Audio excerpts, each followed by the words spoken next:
I'm on a super cool outdoor kitchen project, and it's adjacent to an elevated ingress and egress. That's why we're overbuilding the base, yet we're avoiding ready-mix concrete. We're on an urban project, very difficult to get those trucks in and out. Plus, we can't take the delays in waiting for it to cure. So we went down to soil subgrade. We used a lime stabilization and a Type S in conjunction with clean stone. Chemical and gradation amendments. We used our BT1000 from Bartell Global to integrate that material and get a rigid soil. From there, we used our GF5 woven geotextile, which is a soil separator and adds strength.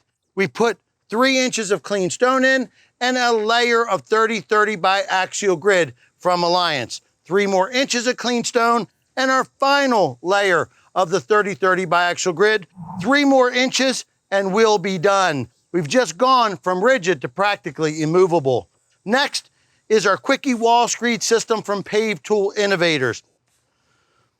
Using a number 8 stone as a leveling medium, we'll be ready to install our Raffinato on that first course. Raffinato block comes with pins. Check. It has core fill, taper fill, and shear strength. Check. It has a clean, smooth, modern look in a grade nickel color with a pronounced chamfer. And at 7 by 16, it has the scale to match my backyard project. Check.